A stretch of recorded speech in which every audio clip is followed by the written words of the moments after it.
Ebolewa.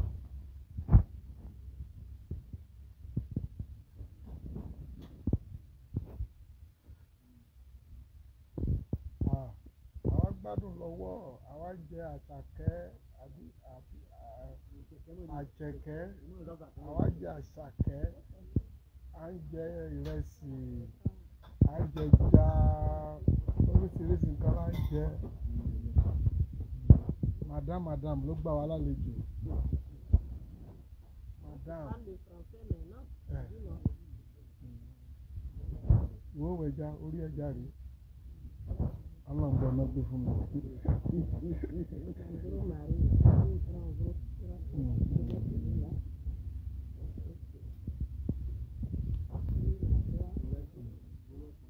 Sọ́bẹ̀ wọn.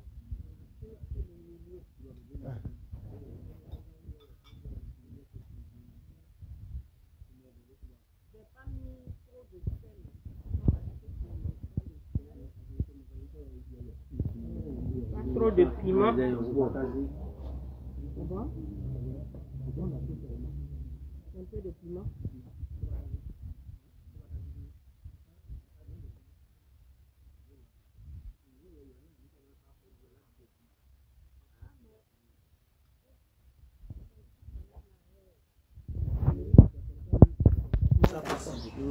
Mon père, s'il te plaît, tu peux m'acheter l'eau. Il y a de l'eau, il y a de l'eau. L'eau minérale là. Il y a de l'eau minérale. Non, on a envoyé des non, on pas bon à mettre. Faut me servir ici. Je viens d'abord. Je sers mes maris là d'abord. Mon mari, tu veux manger à checker non? Alors, rice. Le riz. Le riz. D'accord. Le riz, le mieux fait gentille. Le riz. Alors ça.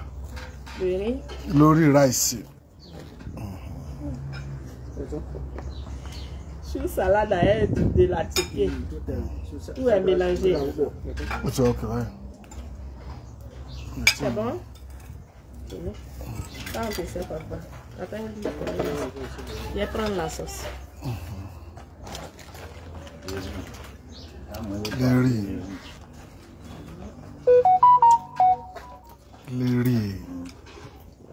Le riz. Du riz.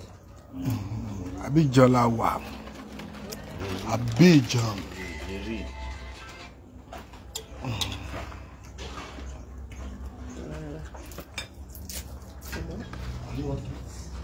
Voilà. Bon appétit. Merci. Sipi te meta. Sipi. Boussi.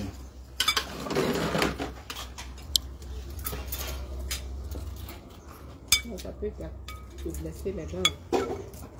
Brosse. Ah voilà. Papa, c'est quoi il sert maintenant? Pour me servir d'abord.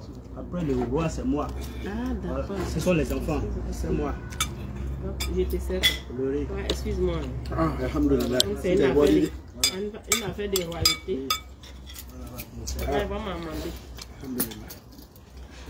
Il y a des salades ici. Il y a des salades. Oui. Il y a des oui. Tu n'aimes pas Tika avant.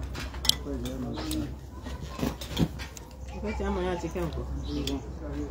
Il a filmé ton frère qui mange à Tika avec une salade. C'est ça. Bah d'abord ton fils, c'est que j'ai vu que...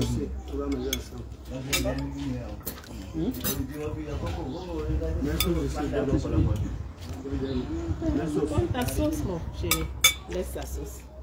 Tu as assez de sauce pour tout le monde. Tu as assez de sauce pour tout le monde. Le roi né. Pour toi.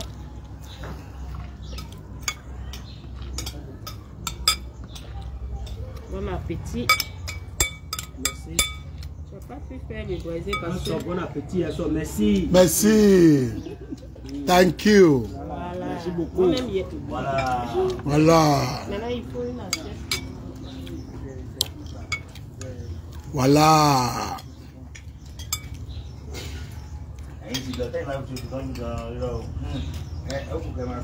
Voilà.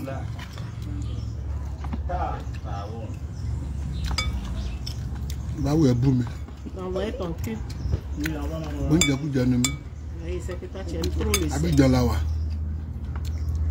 Et ton frère il boit pas glacé. Tu vois comment il est jeune. Bàbá la ṣe.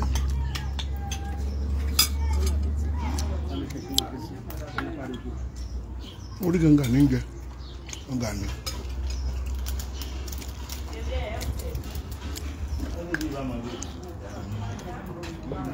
Gani, olókọ́lá. Gani o. Orúkọ tèmi náà nìyẹn bẹ́ẹ̀ náà ṣe ń jẹ́nu. Bẹ́ẹ̀ aláàjì wa ló tèmi ṣá. Aláàjì Abdulgani. Ọláọ̀fẹ́ tán jẹ. Ọláọ̀fẹ́ tán jẹ bọ̀ àwọn tẹ̀yìn àjẹjá.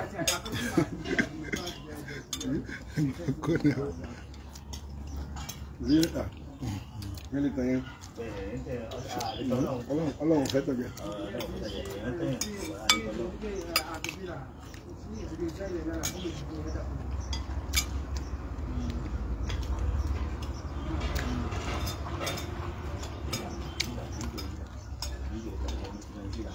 Le